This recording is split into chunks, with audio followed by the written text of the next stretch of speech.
Welcome, low ego action heroes. It's Debbie Levitt from Delta CX, and welcome to episode 188.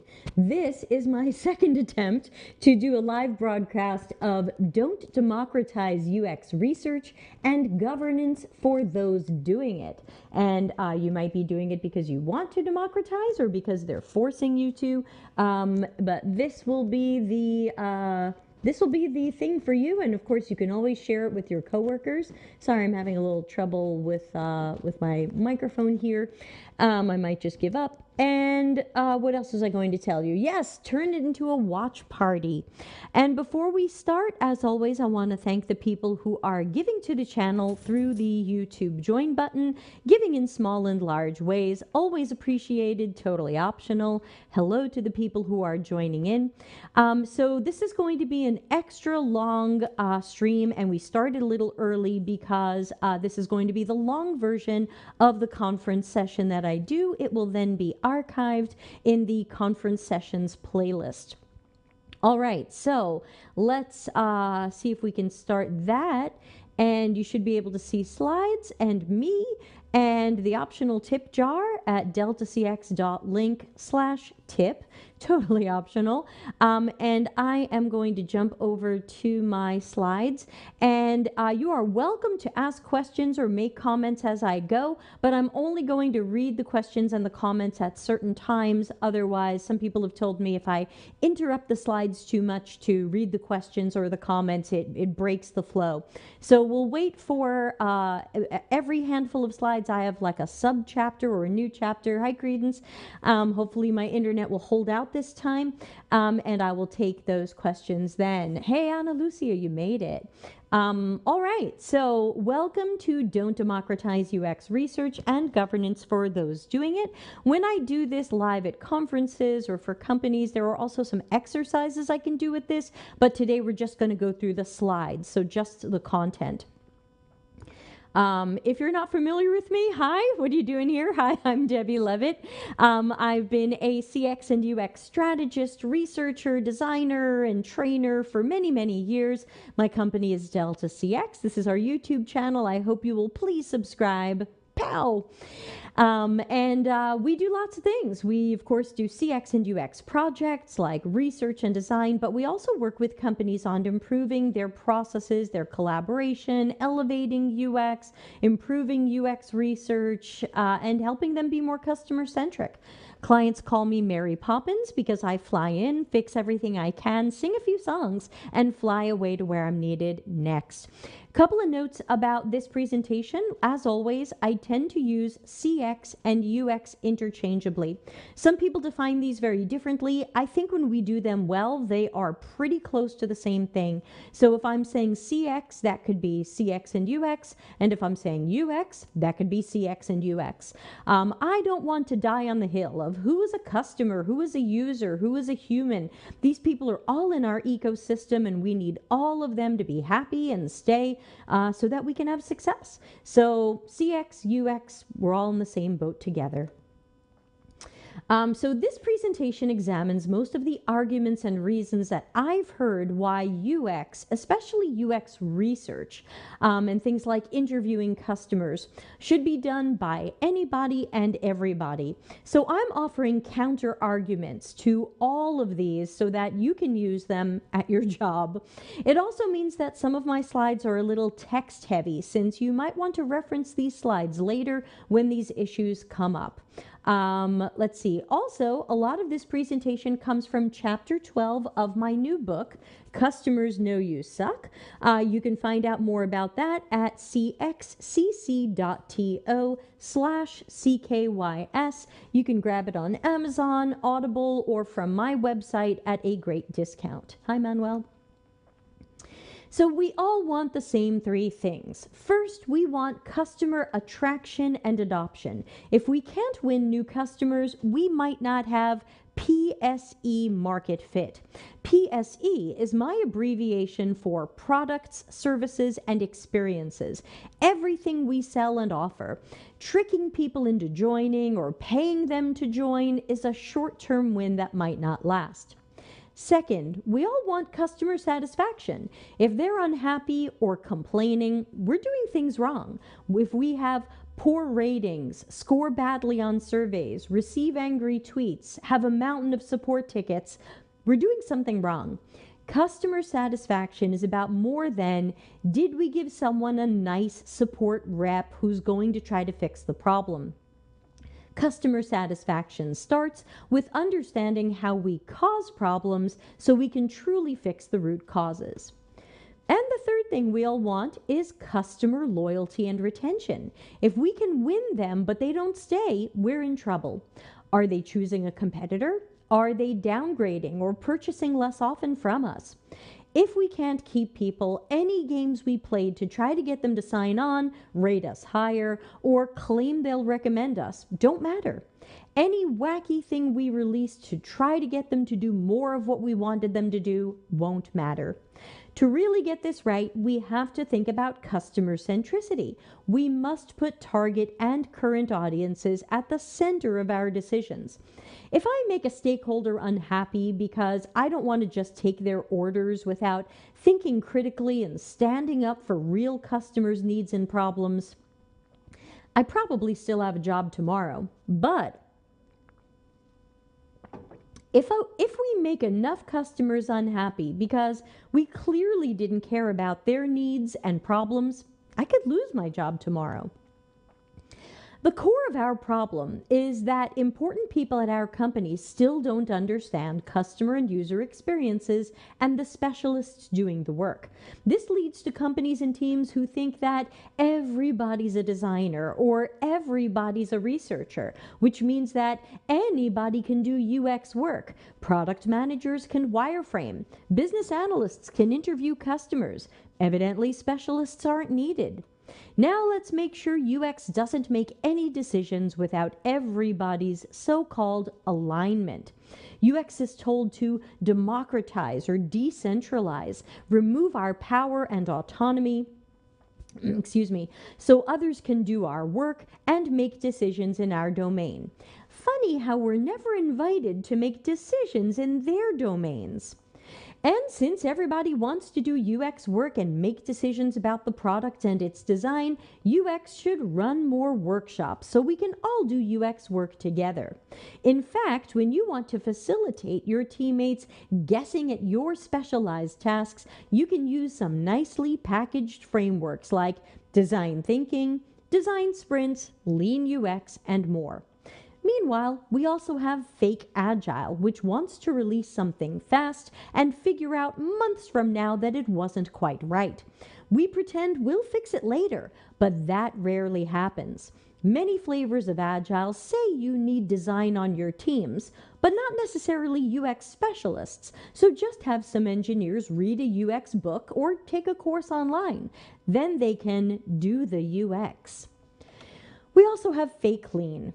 Traditional lean and Lean Six Sigma remind us that lean is about identifying and cutting anything that is wasteful to our company, process, or customer. But thanks to the Lean Startup book, or at least mostly to them, everybody thinks lean is doing the absolute least you can to move to the next step. Why are we emulating startups who fail like 90% of the time? Fake lean should be cut for being wasteful and based on guesses. And because of all of this, we have ridiculous jobs that ask for the moon, don't assess if we can deliver any piece of the moon, and just check if we're visual designers. They just want us to take orders, guess at wireframes, and design something fast so engineering can build it. Democratization is a piece of a larger puzzle, but perhaps if we and our leaders can fight this, we can gain ground on a number of these issues. Those who are pro-democratization would say it solves the bottleneck and more CX and UX work will get done. That's usually the main benefit. But does it outweigh potential risks and consequences? Why might democratizing, or anybody can do CX and UX tasks, be a poor approach? Let's start with our definition. Democratization originally meant breaking down silos and making sure that research artifacts, reports, and actionable suggestions were accessible and shared with others. Yes, please, let's do that. Somewhere along the way, democratization started meaning that research can or should be done by anybody and everybody. Training and oversight are optional. Anybody can talk to customers. Anybody can do what UX researchers do. No, please. To me, democratization isn't when we have designers and researchers working together on testing. Democratization is when people from outside of the CX or UX department want to do CX or UX tasks, research studies, designs, etc., often without partnering, oversight, or standards. Democratization is a positively framed word, chosen to make people against it look strange. Who wouldn't want a democracy? In a democracy, everybody can vote, but few govern. Domains like product management and engineering aren't democracies. Nobody votes. We collaborate where it makes sense, and very few govern. The gate is well defined and closed. Gatekeeping helps these domains retain their power and specialty. CX and UX should be no different. Someone's asking, will there be a recording of this? Yes. On the YouTube channel, it will be archived in the conference presentations playlist. Thank you, Eric. So, what about supporting or diluting? Democratization is a euphemism and it's the wrong word. The correct word is dilution. We want more fruit juice, but we don't have more fruit juice, so we'll add some water and milk and olive oil that we happen to have. We could call this fruit juice, and we hope it tastes good enough. But if this juice were an ingredient in a larger recipe, that recipe might not come out well. When you understand the value of a specialty, you respect and grow that specialty. When you don't understand the specialty, it's easy to dilute it, even by accident, because you don't understand what would dilute it and what would support it. When democratizing CX or UX comes up as a possibility or something someone wants to force on the department, there are many critical thinking questions we should be asking out loud. 1. What job exists at our company where the quality of the work, outputs, and outcomes doesn't matter? If we care about the quality of CX work, then we want CX tasks done well and correctly by qualified professionals. 2. Which other domains will democratize their work? The cries for democratization are nearly always for CX or UX, but any domain could allow anybody to do their tasks. Will they? 3. What is the ROI of having anybody or everybody do research or design work? We will make decisions and create products and services based on the data we have. If the data misleads us, we'll find these mistakes much later, probably when customers tell us we suck. Should really set off an effect there. There we go. Sorry. So we have to monitor all of this and then estimate or calculate the ROI of having any research done versus the ROI of quality research. 4. If we're struggling with a bottleneck, should we stop specialists' mission-critical work to try to teach newbies to do mission-critical work? Already overworked practitioners will be taken away from their work to train or oversee the teammates who are learning. How much time does the overworked CX team spend reviewing, fixing, or reworking poor work? This is adding to CX's burden, not relieving it.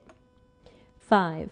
How long will it take for someone to learn some or all of a specialized job, and a full-time job at that? Becoming proficient at CX work isn't like quick Excel pivot table training. Some CX professionals have master's degrees or PhDs in psychology, sociology, human factors, or human-centered design. 6. We're assuming the happy outcome that everybody ends up great at CX and UX work. If the person learning is doing poor work, do we keep that work? Scrap it? Ban that person from future CX work? Allow them to continue doing those tasks? How much risk and waste are we willing to accept? 7. Aren't experienced specialists better and more efficient at strategic and tactical CX and UX work than a newbie guessing? CX efficiency decreases when lightly trained or untrained newbies are guessing at our work. Efficiency decreases when specialists' already overbooked time is split between doing the work and running an improvised mini CX school. 8. Did we ask CX leaders what they need so that we can best support them? We appear to know that we are short-staffed in CX or UX. Ask a CX manager, director, head, or VP what they would like to do about CX being spread too thin, overworked, and understaffed. Few are likely to declare, "Grab me some product managers and have them do our work," as their first choice. They would want permission and the budget to grow their department and relieve the bottleneck by hiring qualified professionals. Empower and support CX and UX by asking leaders what they need and then giving them what they need. So, who is typically pro-democratization? The pro-democratization movement tends to come from these sources. Trainers and online courses who make money from attempting to upskill non-UX staff. There's no money to be made in, "Hello, we cannot train your staff to do this work. It takes years to be good at this stuff."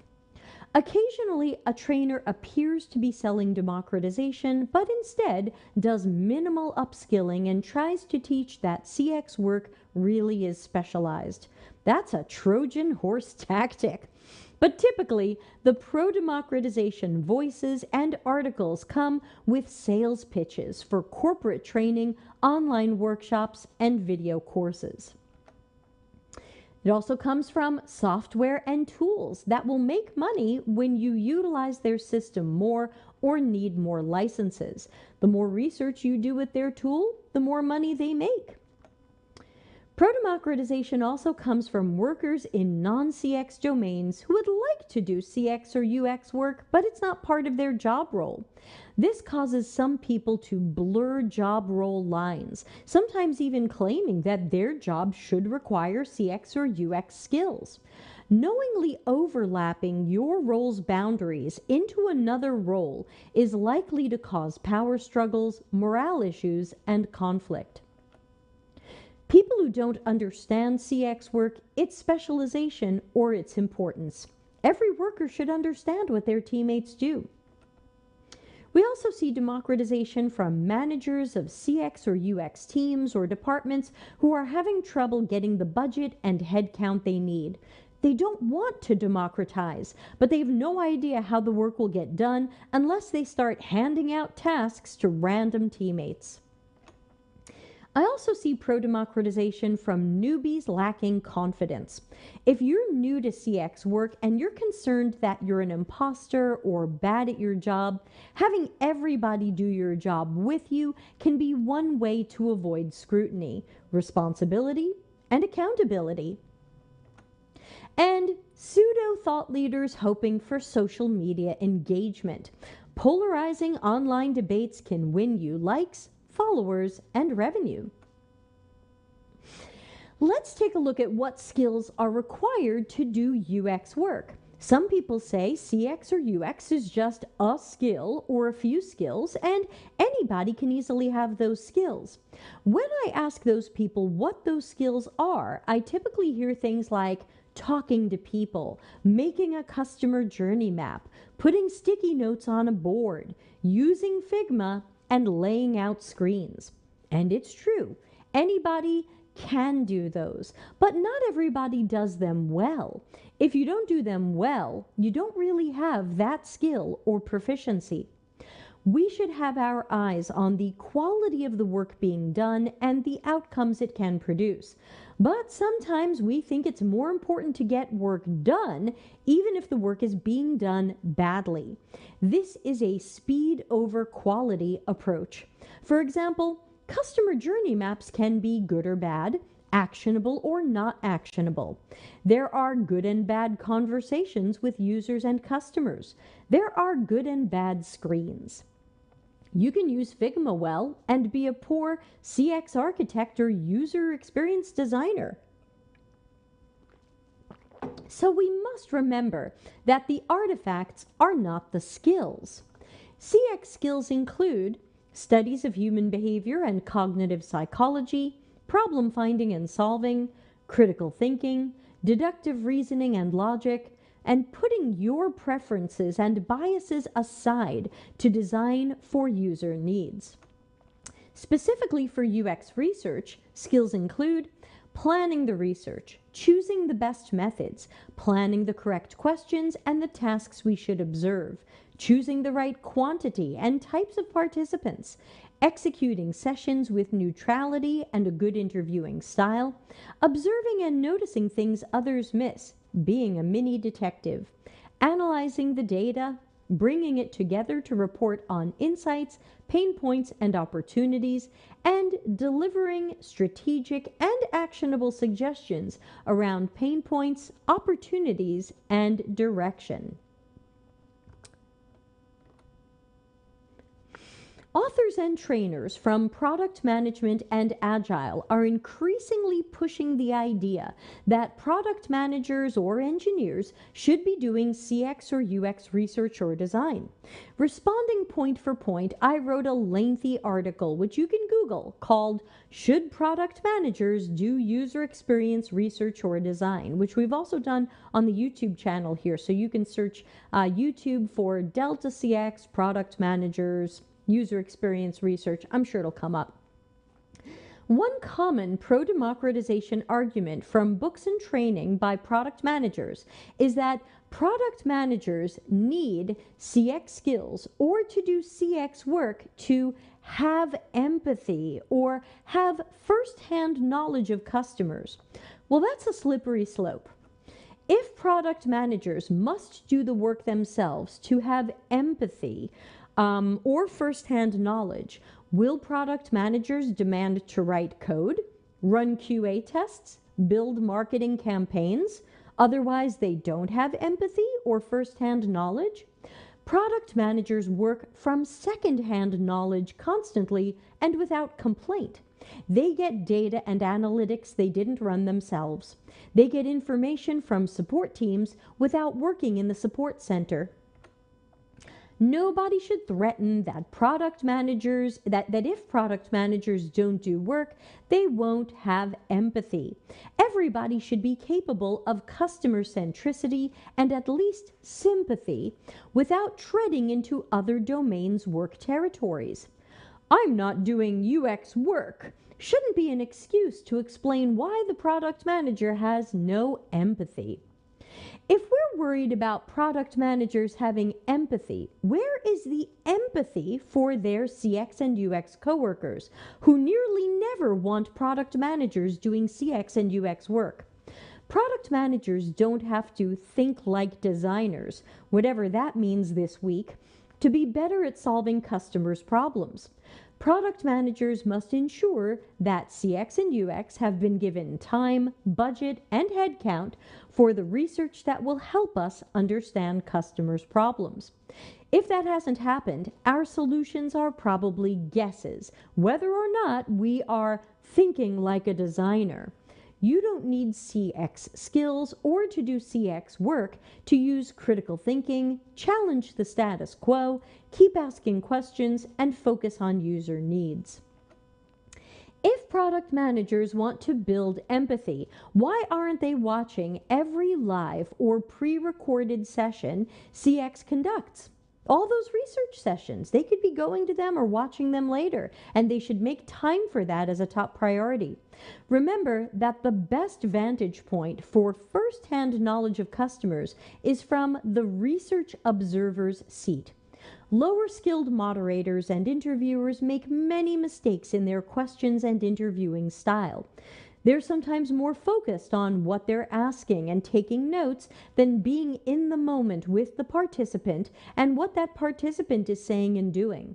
So being an observer and not the moderator allows teammates to be entirely in the moment and focused on the details of participants' experiences. The more people try to tie product management work to CX or UX research or design, the more the tech community might question the need for a product manager role. If our CX roles were allowed to be more strategic, as in CX and product strategy, and our engineers were truly self-managing teams, what would a PM's job be? I have seen the argument, if product managers are responsible for product strategy and direction, and research informs and guides those, then product managers must do research. This syllogism could easily be turned around. If CX researchers do CX research, and research informs and guides product strategy and direction, then CX researchers should be responsible for product strategy and direction. Another common technique to convince CX and UX practitioners that they need to democratize or dilute is to tell them that excluding non-CX roles from CX tasks works against workplace inclusion. Standard definitions of inclusion from HR and DEI, diversity, equity, and inclusion professionals and organizations, center around feelings of belonging, a more respectful environment, and workplace support. Nothing in these definitions of inclusion suggests or requires that people try or do each other's jobs. Are we demanding this inclusion in other roles? Are we telling engineering that they're not inclusive if they don't allow non-engineers to do coding? If we care about inclusion, then we must ask, is the workplace a more respectful environment when we tell specialized employees that their specialty essentially doesn't exist and unqualified people can do their work? If we believe that the qualified CX professionals we chose to hire are experts, then we should listen when they warn against democratization, refuse to democratize, or quit due to forced democratization. Read enough social posts and articles, and you'll eventually find every angle of every stance hailed as the one true way. Prominent UX voices, some experts and some not, who are pro-dilution tend to provide one or more of the following pro-democratization arguments. Anyone can cook. You don't have to be a professional chef to cook, so we can let anybody do user-centered design tasks. In addition to being a logical leap, it doesn't consider product and service quality and outcomes. Anyone can prepare food, but not everybody will prepare a tasty or healthy meal. Not every meal would pass a health inspection. Anyone can give you a haircut, but you might not be glad they did. Anyone can teach children, give medical advice, or design a parachute. Customer satisfaction and loyalty and our company's growth depend on us correctly strategizing goals and executing initiatives. This isn't analogous to cooking. If non-researchers want to try researching for personal projects, they're welcome to try home cooking research. But while we are a business that needs to make and save money, convert and retain customers, and grow the public's trust for us, we must maintain high standards for our work and its outcomes. You'll also hear, those against democratization are gatekeepers, elitist, want silos, create bottlenecks, and want to block others from having research insights. So much bullying and gaslighting. We already had the bottleneck. We made an informed decision to not allocate budget or headcount. We could have fixed the bottleneck, and we didn't. Every domain in our company prefers to close the gate. If an engineer doesn't want to train marketers to write code, the engineer could be called a gatekeeper, but they're protecting and preserving their specialization. Nearly nobody would prefer to be siloed. Nearly everybody wants to share insights and customer intelligence, but we don't have to dilute CX's work to accomplish that. If you have a clear, relevant question, you can do research. We will need higher standards than that. Clear and relevant questions are a starting point. What do we need to learn? But having these questions doesn't imply that research will be planned, executed, or analyzed well. Design and research are methods we can teach anybody. UX can then influence everybody's decisions. How does the understaffed, bottleneck-causing domain have time to train or oversee others? Would our team rather that we spend time researching or coaching? Which work is more important? Did we relieve the bottleneck or make it worse? Additionally, UX is often a misunderstood domain without a seat at the table or an equal voice. It's almost strange to hear a declaration that UX can influence teammates' decisions. If that were happening now, we would be much more customer-centric than we are. And we wouldn't be laid off so easily because leaders would need us as decision influencers and strategists. Jared Spool offered a webinar, I think it was last year, called Increasing the UX Skills of Your Agile Teams. Let's go through this in slow motion and use critical thinking. Let's ask tough questions someone should have asked Jared.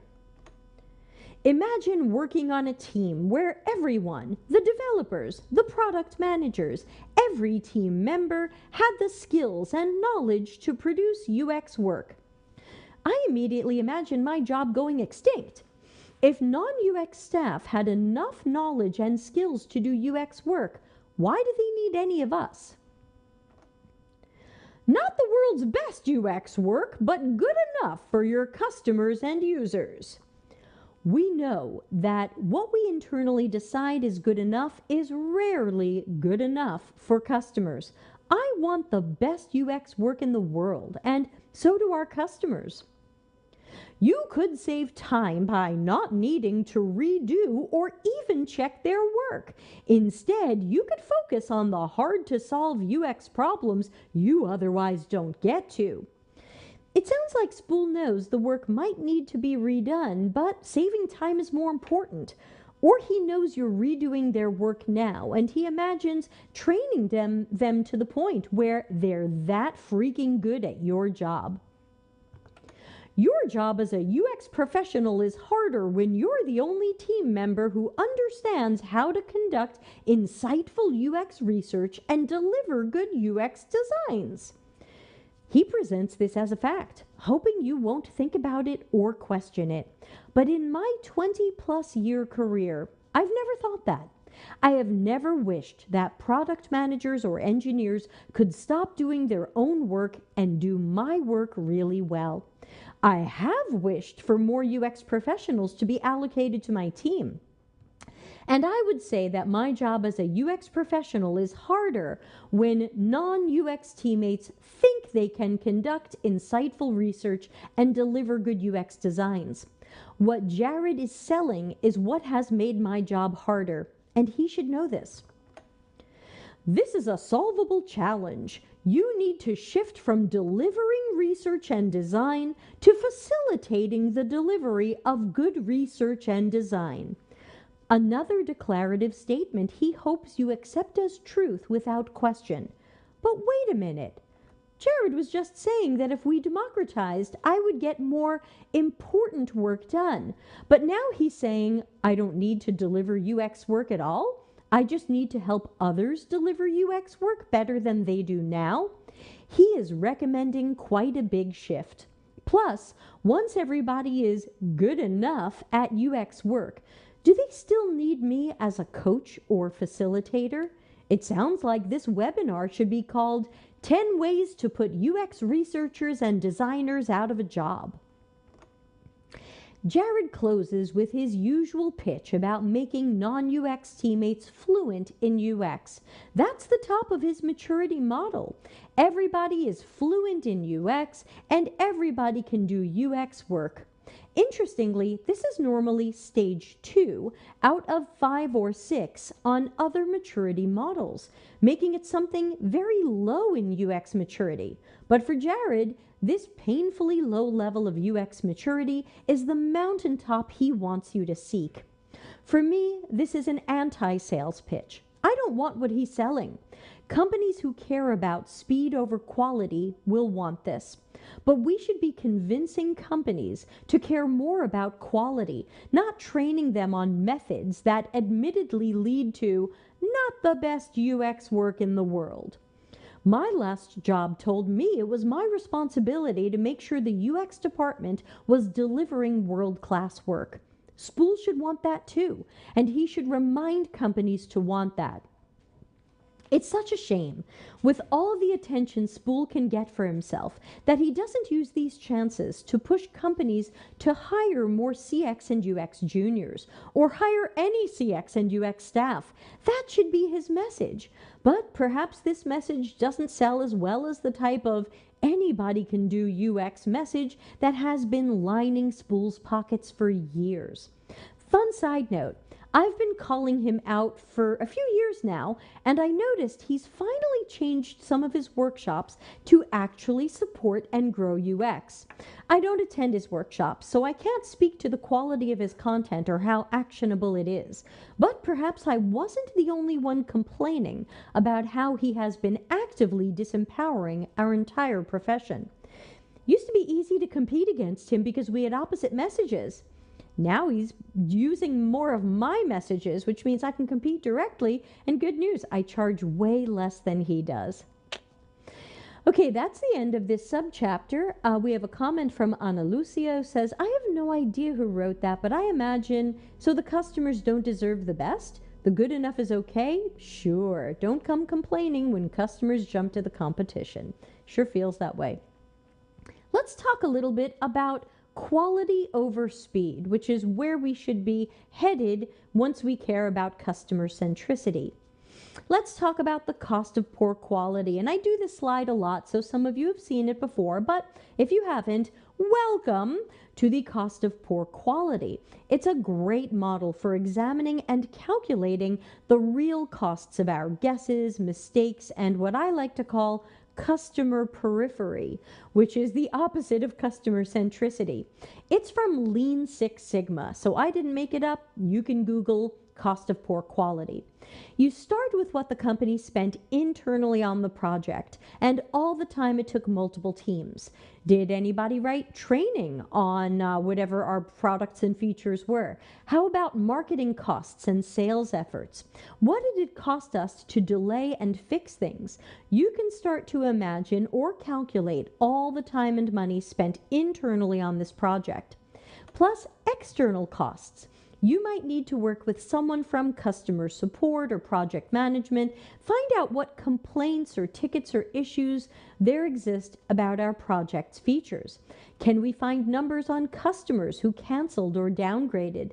Can we figure out the costs of MVPs and especially failed MVPs? Environmental costs for physical objects are important. What's the environmental cost when everybody needs a replacement part or a dongle?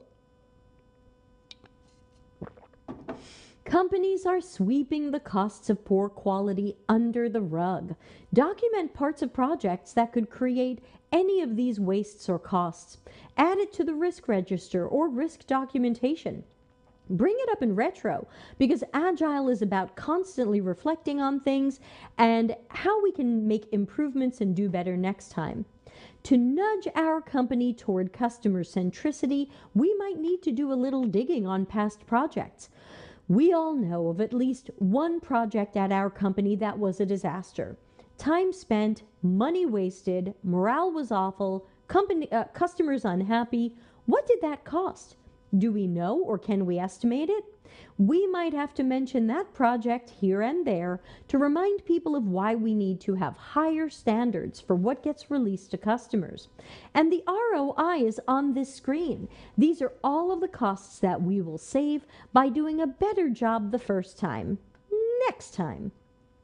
Tie customer centricity to business intelligence, customer intelligence, and risk mitigation. Business intelligence allows companies to create better strategies, goals, and initiatives. They'll have the right information to make better decisions. Risk identification and mitigation save us time, money, customer trust, and all of these costs of poor quality. Strategies and decisions should be based on evidence and data. Our ability to attract, satisfy, and retain customers will only be as good as our evidence, data, and knowledge about our target audiences and their journeys, tasks, workflows, and experiences. Our knowledge of our target audiences and their tasks will only be as good as the research that we've done. The research we've done will only be as good as the planning, methods, recruiting, sessions and moderator skills, questions and tasks for participants, and analysis and synthesis. If any of these have been done poorly or were manipulated by accident or on purpose, then we're setting up strategies and decisions for possible failure. That's the difference between anything we could call evidence and the good evidence we should be using. Survey results are evidence, but results from a bad or manipulated survey shouldn't meet our standards for the evidence and data we'll rely on to inform and guide strategies, decisions, and the direction of our products and services.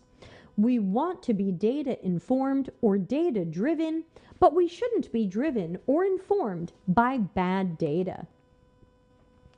This is a new slide since my book. This is not in the book. I'll be turning it into an article, but this is going to be news for some of you who haven't seen this slide yet.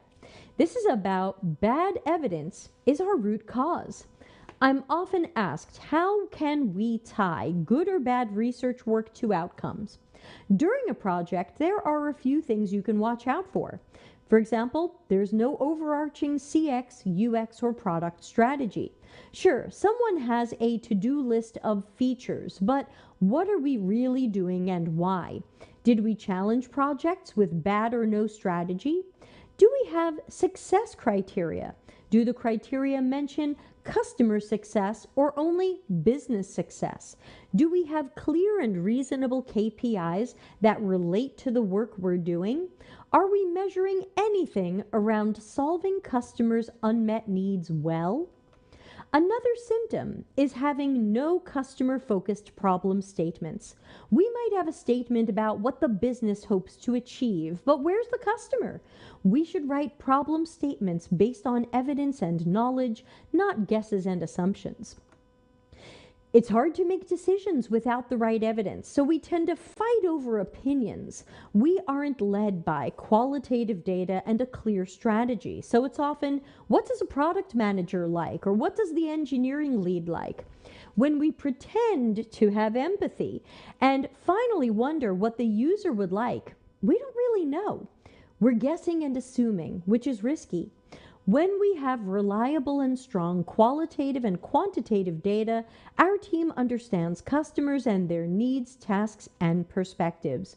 We're then more likely to align around how we balance that with the outcomes the business wants for itself. Symptoms that we're working from bad evidence are really clear after we release products and services to the public. By then, it will cost us way more to fix problems we created. We might lose customers and not be able to win them back. Risks, waste, and the costs of poor quality will be high when we don't notice or care about bad evidence as a root cause. Symptoms include high support utilization. Is there a wave of support tickets about your new change or new feature? Then it's probably not going well. Perhaps if you add support costs to the project budget, someone will care when we push our problems off on the support team. Negative voice of the customer sentiments are symptoms that are hard to ignore. Angry tweets and social posts, poor ratings and reviews, and lower customer satisfaction or NPS scores tell us clearly we got something wrong. It's bad that we're figuring it out this late. It's worse if we don't act quickly or at all.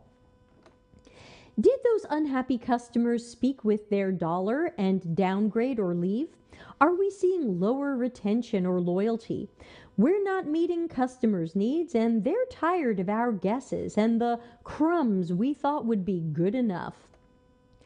Another symptom is an A/B test where B loses.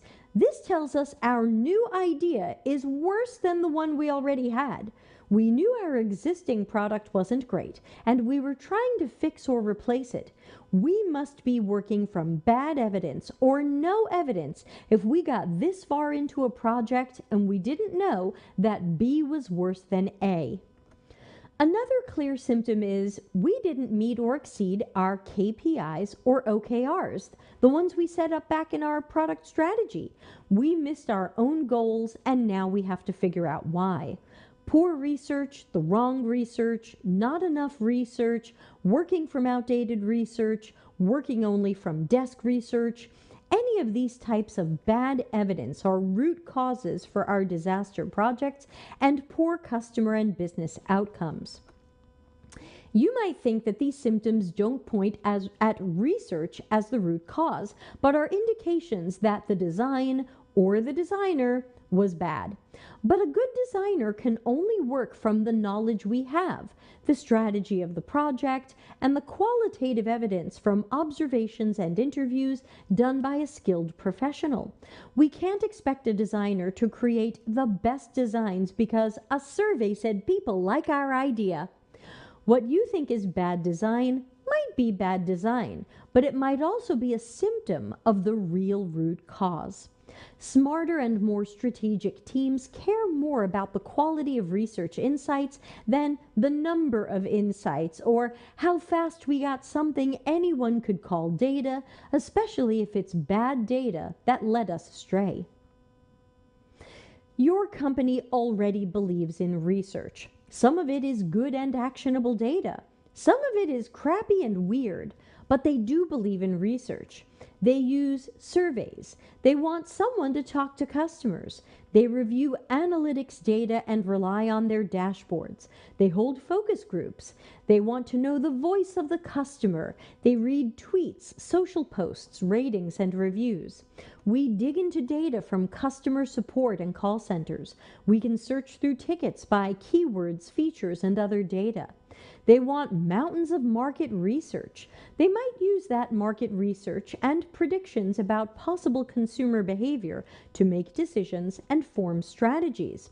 So it's not like your company doesn't understand that research, knowledge, and data are valuable. They're just stuck in a "we're probably good enough" loop of mediocrity, plus a fear that deeper research takes too much time and money. We'll need to show that working from great evidence and more reliable customer intelligence save us time and money, mitigate risk, and reduce waste. We'll want to show how they lead to cheaper adoption of customers, higher satisfaction, and improved and cheaper customer retention.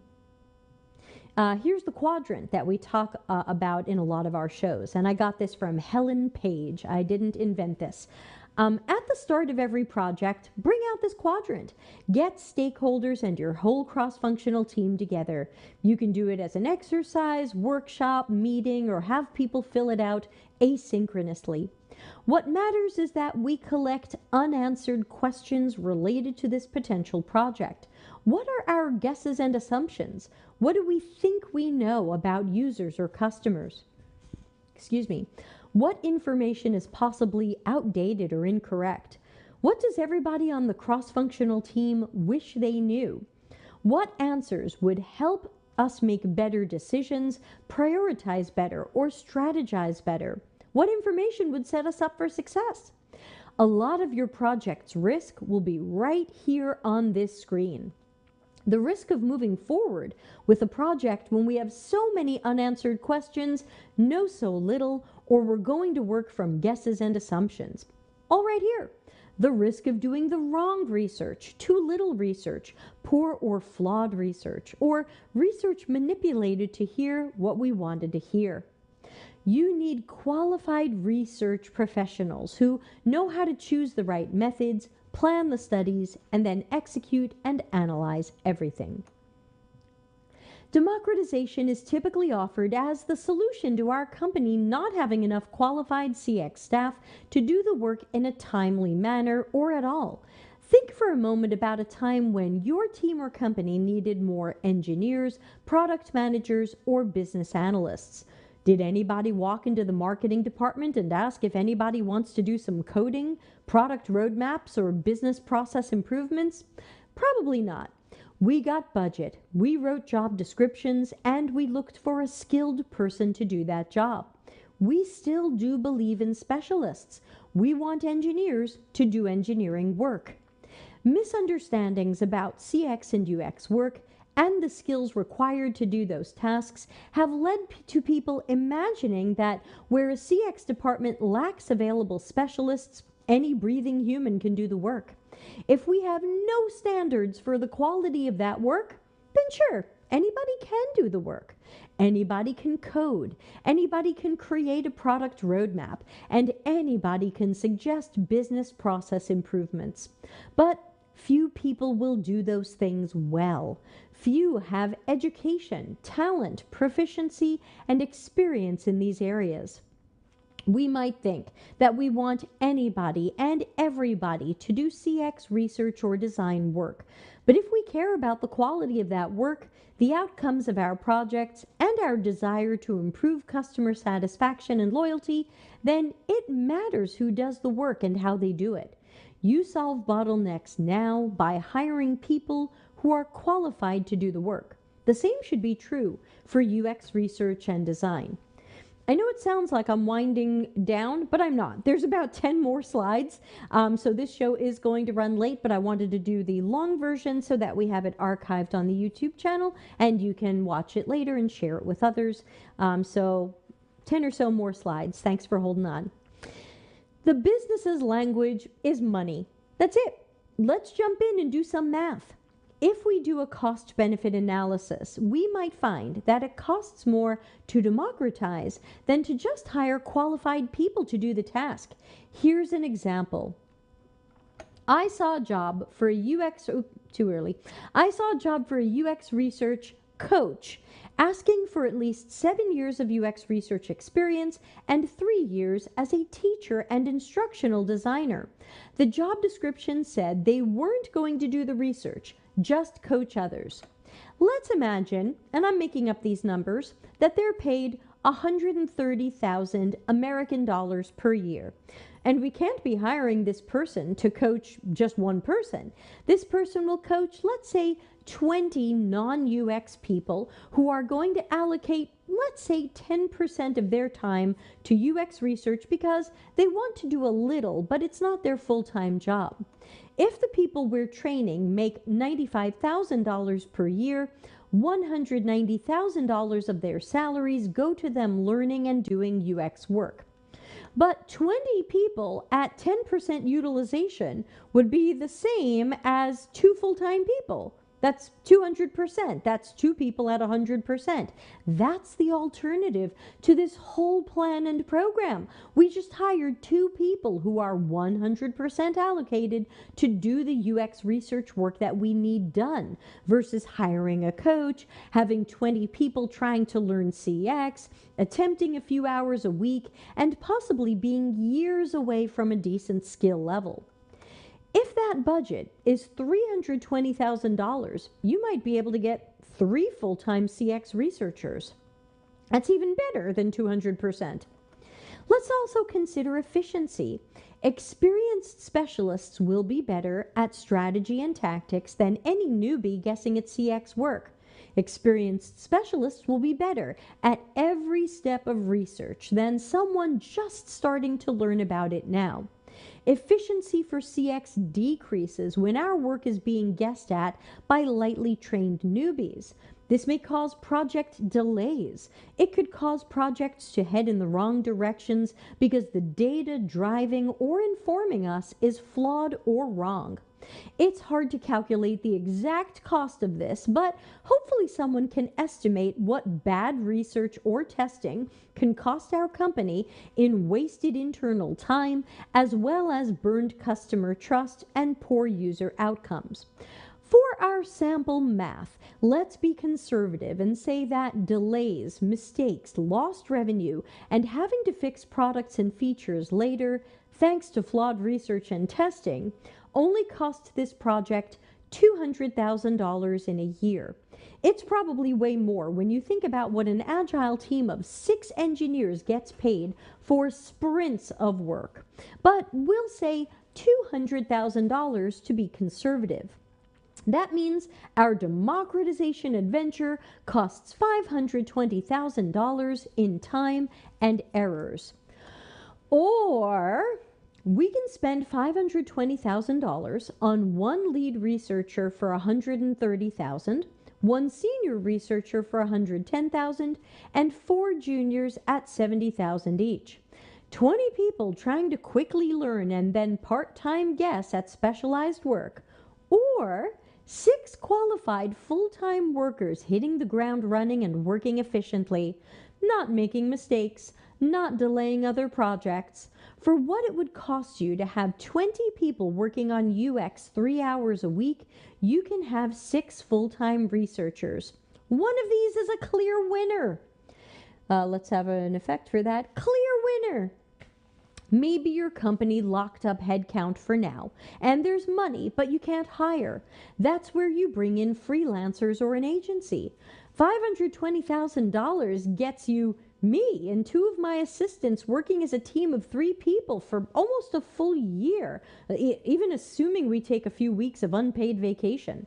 I often find that when brought in as an agency, we can get more done because we're blocked and overruled less often. But ultimately, looking at the costs, benefits, and possible consequences, training non-CX teammates makes no sense. This is what speaking the business's language looks like. It's down to money. Show them how you will save money, mistakes, and having to fix things later when we hire the right people to do the right work the first time, which is also agile and lean. But if you're stuck democratizing or you want to give it a try, you'll need governance. Pro-democratization views rarely come with a how to successfully democratize guidebook, a set of standards, or a governance model. This leaves the impression that anybody can do any role's work, and monitoring such an experiment is optional. Like any transformation, change, or experiment, governance, monitoring, and assessments are required.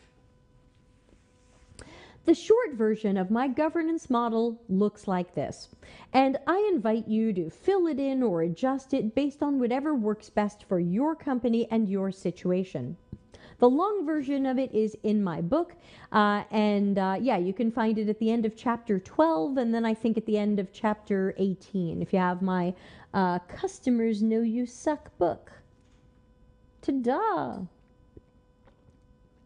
Did I hit the right button? No. There we go. Don't want to leave that in too long. All right, so let's breeze through the short version of the governance model and just hit some high notes. So first of all, 1, executive support and an enforcement mechanism are necessary components. We're making change. How will we make sure people stay on track? 2, root causes and problem statements. What problems are we solving? If the problem is not enough research is being done, have we tried hiring more researchers? Does adding untrained newbies fix or exacerbate the problem? 3, success criteria. How do we know that democratization is working for our teams? What are customer-centric KPIs that will tell us that others doing CX and UX work leads to better customer and business outcomes? We got more research done isn't true success. 4. Accountability for small or large failures. If there are no consequences for the people who drove democratization, then there's no incentive to do better and no reason to reduce, change, or stop a failing program. Who will be in what kind of trouble if this experiment goes badly? Training. How are we making sure that non-CX roles are learning to do great CX work and not just the least CX work someone can imagine? Who's training them? Do they have time to train them? Are they expert trainers? Bloom's taxonomy reminds us that if people trying to do CX work don't have a basic understanding of concepts and can recognize different techniques when they are being used, they are unlikely to be able to produce high-quality work. 6. Priorities. Which work goes to our expert researchers and which goes to our beginners who are doing this work part-time? Which is more important, learning CX work or doing the product management, marketing, or engineering work they were hired to do? 7. Process. A good research process includes planning, recruiting participants, executing the sessions, analyzing the data, synthesizing findings, and arriving at actionable insights. Will non-researchers be required to execute a correct research process? If not, why not? 8. Work and quality. Will non-researchers doing research tasks be required to meet ISO or other standards we've documented? If not, why not? If we find that someone's work doesn't meet our quality standards, what do we do about that? Do we ban them from future research? Do we invest more time and money in trying to train them further? Do we include the bad research or deliver it to a client? Do we scrap the research and pretend it never happened? 9. Costs of time and salaries.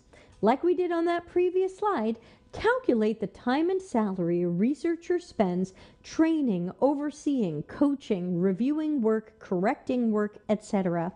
Calculate the time and salary a non-researcher spends learning and doing research. Did work have to be redone by someone with higher skill? That took time and salary. 10. Our old friend, the costs of poor quality. Are we monitoring the projects using non-researchers for research? Have we checked if research quality set a later stage of the project up for mistakes or failure? For example, was usability testing highly flawed, invalid, or didn't deliver the information designers needed to improve their designs? Did something that research told us turn out to not be accurate? Did we release something to the public or deliver it to a client, but it's partially or wholly failing? What did that cost us in reputation, stock price, customer trust, customer support utilization, negative word of mouth, or customers downgrading or leaving? And the final piece of the governance model, costs of attrition and worker dissatisfaction. Did anybody quit our company partially or wholly due to democratization? It would be a serious loss if that knowledge and capability walked out the door. If you open a CX or UX job, do your staff recommend their friends? Or do they absolutely not want their friends working there? This model isn't just for democratizing research. You can adapt it for any change or experiment you're conducting related to internal processes. Still have more slides, I think 7 or 8. Think critically and take action. Thinking we can upskill non-CX teammates brings something else to light. On the slide, I'll represent CX and UX work with this wizard hat. If a product manager gets some training to do UX work, they're still a product manager. If a business analyst now does some UX work, they're still a BA. Engineers doing UX work are still engineers. None of them become UX workers with UX managers. They stay in their domains and they're managed in their domain.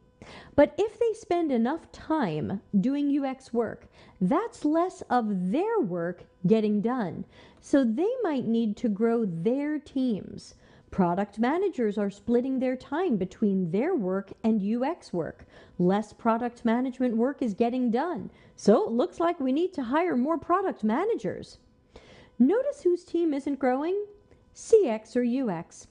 I can't prove this, but I wouldn't be surprised if companies specifically wanted to avoid growing the CX or UX department because growth often comes with power. We might expect more levels of management, more budget, more resources to do our jobs well, and eventually our own organizational branch. Please push back against requests to train other people to do CX work. If we need more CX and UX professionals, we request and hire qualified professionals. Other domains request the budget to hire qualified workers, and they get that budget. They are rarely told to train people we already have. So, who should be doing CX and UX work? How do we decide that? CX and UX are often treated like anybody can do their tasks. But if that were true, we wouldn't bother with job descriptions, interviews, or standards.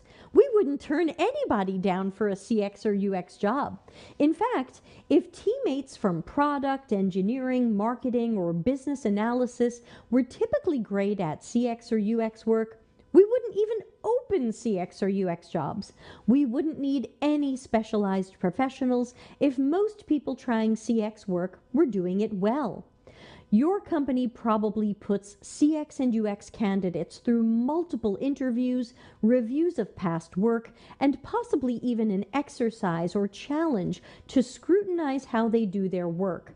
If this is how we check if someone is qualified to do CX or UX work, then we must check internal teammates and hold them to these same standards for knowledge, skill, and proficiency.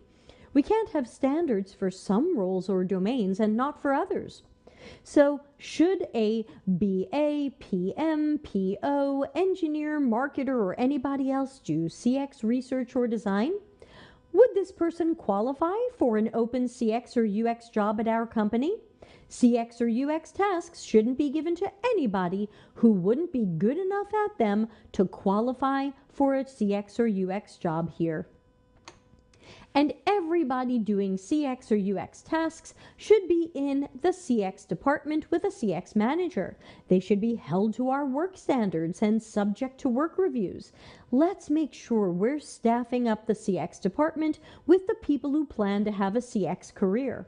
If we're spending time, money, or effort on training people on CX tasks, let's open up apprentice and junior CX jobs so that we're training people with at least some foundational knowledge and the right personality to do our work. Based on most people's definitions of democratization, we are literally hiring someone who is unable to do the job.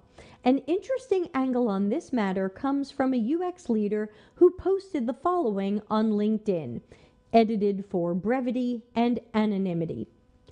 Quote, "The worst mistake I have ever made in my career, hiring someone who was simply unable to do the job. Some time ago, I made the mistake of hiring a designer who didn't quite fit what we needed on our team, but was ambitious and curious. Within a short time, it became apparent the designer wasn't as skilled as what was needed at the company.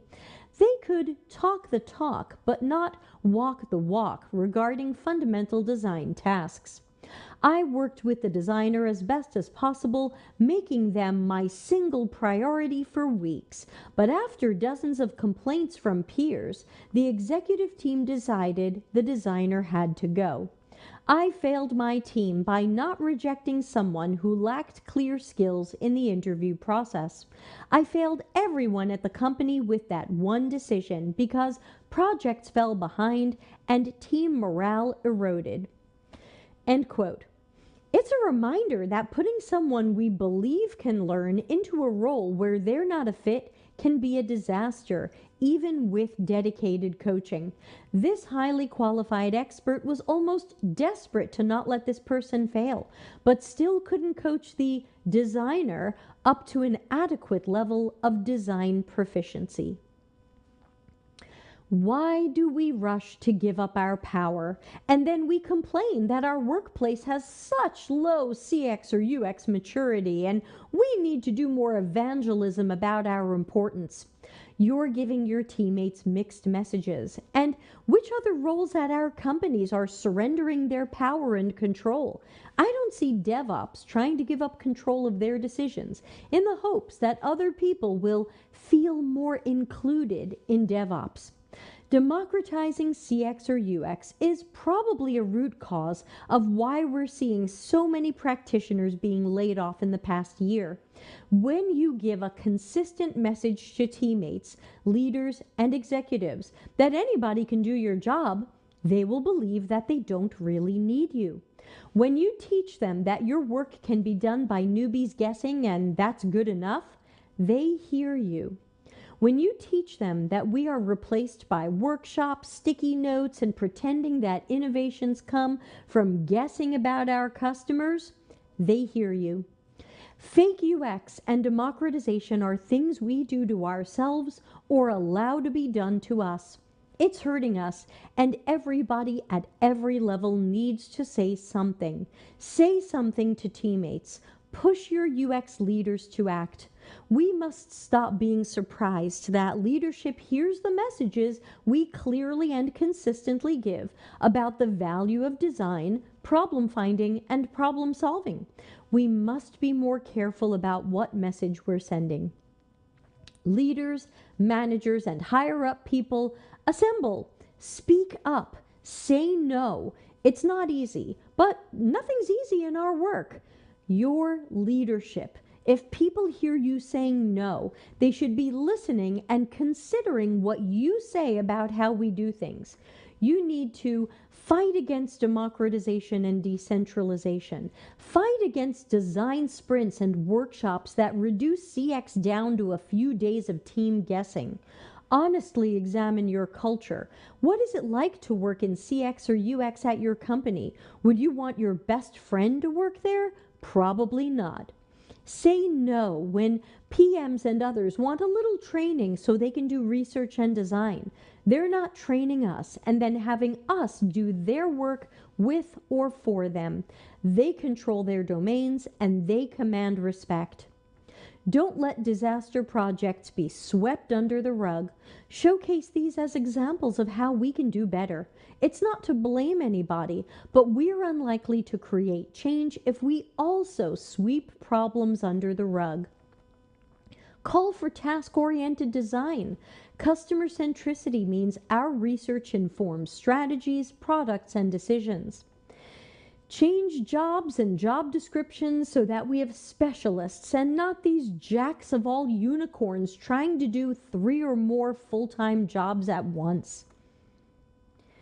Practitioners and leaders typically say yes to everything because we don't think we can say no. But who said we have to say yes to everything, especially unreasonable requests and timeframes? Who said we have to say yes to people trying to change the very nature of our jobs and why we were hired? It's okay to say no. Or maybe we're saying yes this time, but talking to teammates about how it has to work different next time. It's okay to say, that amount of time is unreasonable. You should have planned this with me so I could have estimated my own time. It's okay to say, no, we need to do research here because we're providing business intelligence, trying to minimize risks, and maximizing customer satisfaction. No, neither engineering nor product is allowed to control what UX does, how we do it, who does it, and in what amount of time. No, we shouldn't hold a workshop on new features when we don't understand why our users do or don't do things. Let's know this first. A good follow-up to saying no is, let's document this as a risk, and then do that. Don't democratize CX or UX anything, but if you are, start with one project as an experiment. Use the governance model. Make sure you're overseeing this, measuring it, and determining if doing more dilution is helping or hurting the company, team, project, or customers. And that's it. That is the last slide. Thank you for attending the conference presentation. That was about 75 minutes long. You can also check out the Customers Know You Suck book, the CustomerCentricity.com website. You can always sign up for coaching or email me questions if you don't ask them here, or write them in the YouTube comments.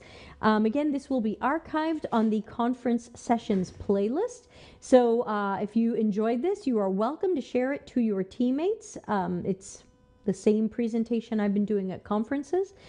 So I will hang around a few minutes and take questions, and then I'll have to run to my next adventure, but we can see if anybody has any questions specifically about democratizing.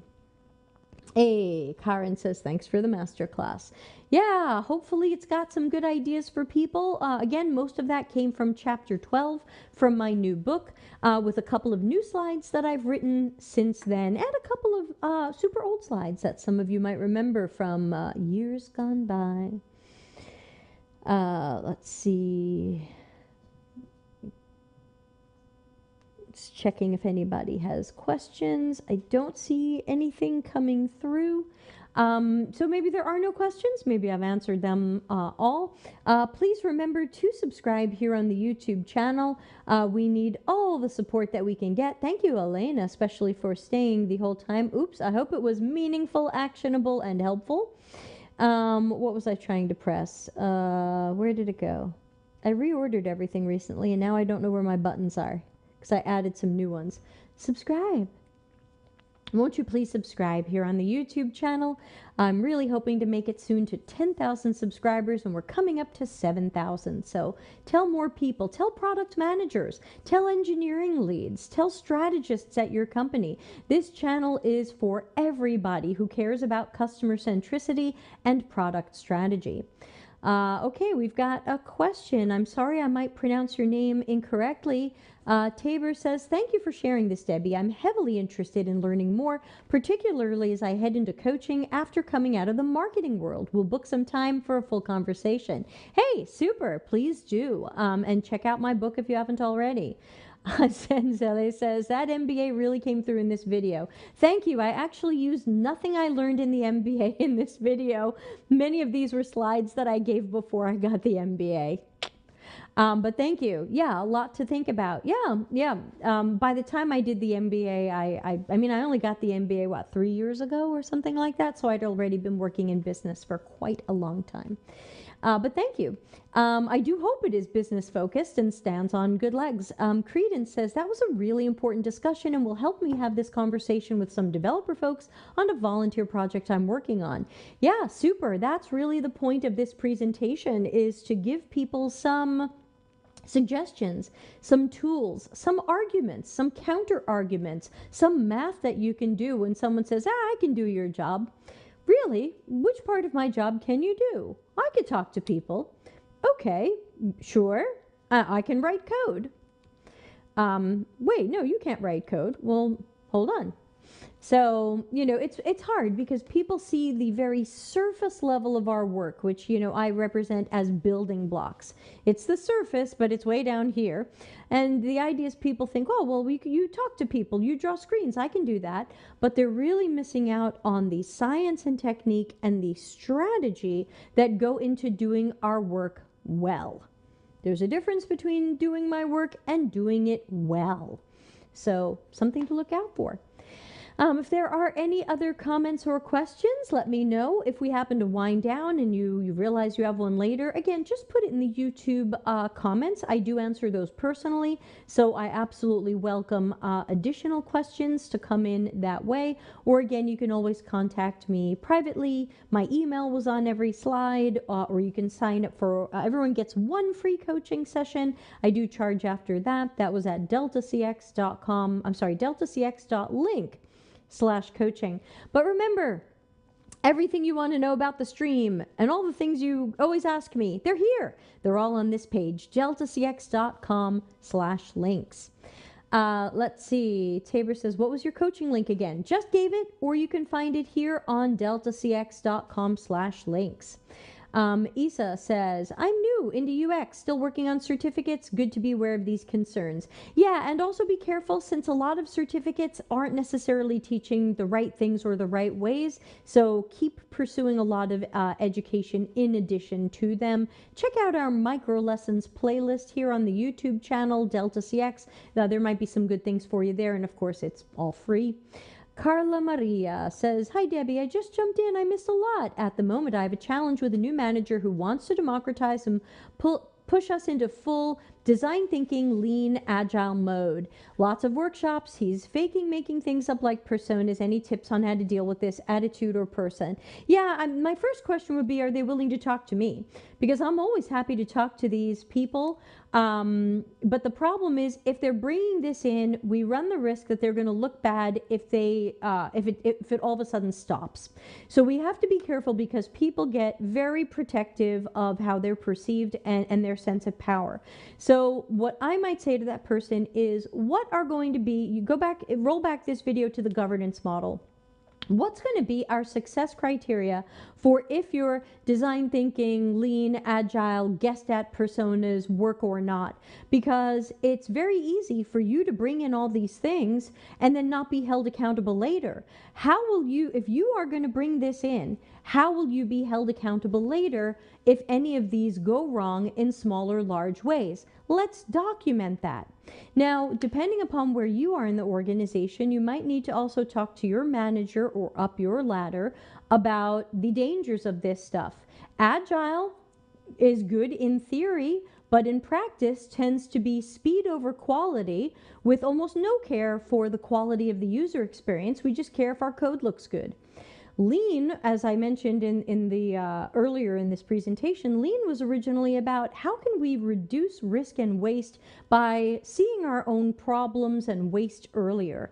But people read the Lean startup and thought Lean meant let's just do everything the fastest, minimalist way possible, and that's not what Lean actually means. And obviously, the faster and smaller you want to do things, the less you're thinking about quality. So for example, we have to balance these things.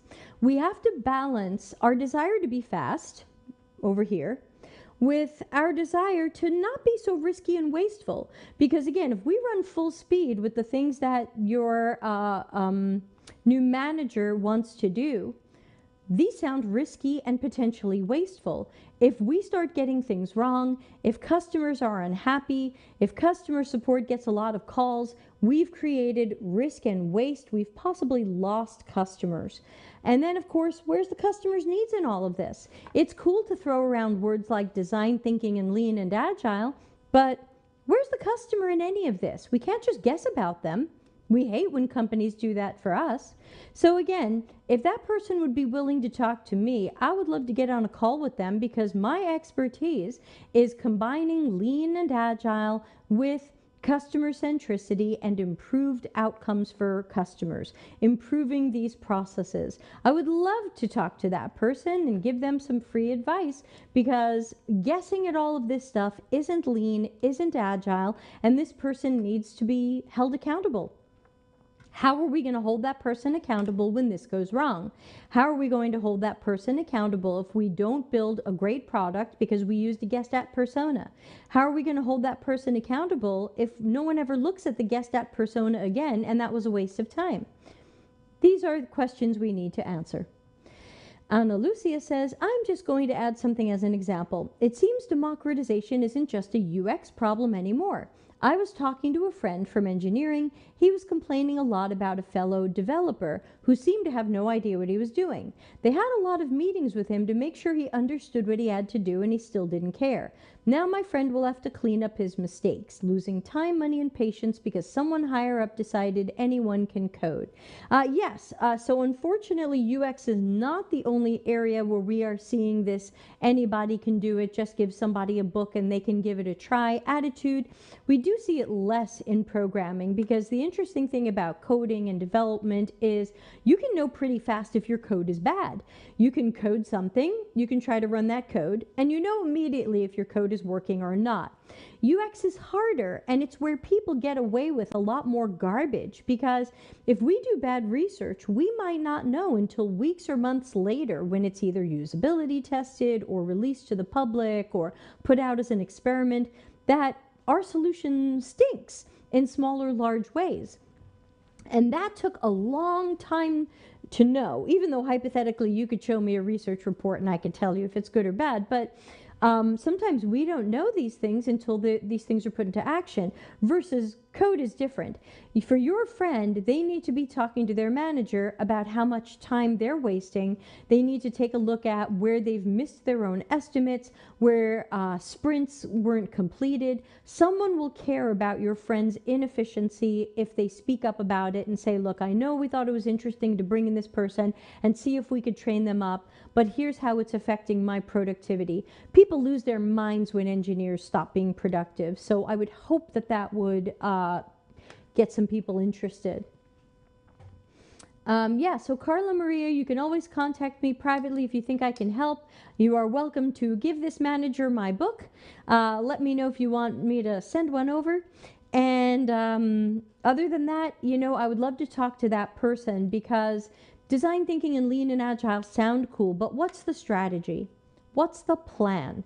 This is huge organizational change. If this person is not good at organizational change or change management, or they don't really understand what these things are, this can go very bad and reflect very badly on this person very quickly, and they're new. I would also ask them what's their definition of design thinking, because I've seen a zillion different definitions of design thinking. They're all different, and none of them say what exactly to do. And very often I'm surprised how little users and customers are involved in design thinking. So remind them design thinking is a derivative of human-centered design, which is a proper thing with ISO standards. Design thinking is a microscopic derivative of it that was really just designed to sell people on cool training, but now it's quite controversial, especially as more and more people are complaining about it being colonialist and crappy. So, you know, that's that person, you know, even if I agreed with some of those things, that person has the potential to crash and burn fast, because they're coming in and trying to change a lot in areas that may or may not be their strengths. Carla says, thank you so much. I'll watch everything back. Think about your advice and offer. You definitely pointed out risks and pain points. Huge thanks. Yeah, again, I'm happy to talk to these people if they are open to help and conversations. I'm not looking to embarrass that guy. I'm not looking to put them down, guy or girl or non-binary. I'm sorry, I don't know the gender. I'm not looking to embarrass that person. I would technically want to help them and help them do something better and say, hey, you know, design thinking it ends up not being what we thought it was. It ends up being fun, but it's not producing what we need.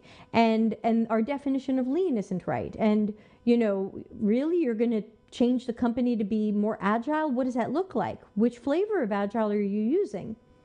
Like that's just, that's too big. This person's setting themselves up to fail. You're reading my book. Very insightful. Yes, please use it and give it to this manager. All right, I'm going to wind down. I'm doing another session in a half hour over in my Remo world, and I don't know how many people will show up to that. It's a bit of an experiment. Ana Lucia says, apparently now there are people copying and pasting code they find on Google and trying if it works. Frankenstein code. Looks like that weird argument UX is putting stuff on templates. Yeah, I mean, sure, look, you can always try to Google a thing and paste in a thing and do a thing, but that doesn't mean you've done it well. I don't think I have this loaded up in my system, but there's the old Saturday Night Live sketch about the cat who could drive a car, and it always ended with the catchphrase, Toonsis can drive, just not very well. So sure, you can have anybody write code, it just might not be good. And is that okay? So, someone is sending me a cat picture. Oh, someone's cat was watching my session. Thank you. I hope the cat will not democratize UX. All right, I'm going to wind down. A quick reminder, a lot of our shows for the month of May have been canceled because I will be on a speaking tour. You're welcome to check that out at cxcc.to/speaking. And if you would like me to speak at your company or present or do a Q&A, I'm happy to make myself available. Sometimes those are paid. Sometimes I do those for free. Kind of depends on the program and the company. But you can always get in touch over at deltacx.com. So just let me know. So our next show as of now is going to be office hours next Tuesday. No office hours tomorrow as I'll be traveling and then having a dinner with some low ego action heroes in London. So I will see you with Dr. Nick and me next Tuesday, May 9th. So thanks again, everybody. Share this video out to anybody who is thinking about democratizing, even if they're not from UX. Share it out and hopefully it'll help you out. Have a great day or evening and see y'all next week. Bye. Customer centricity as business intelligence. Visit deltacx.com to learn why we are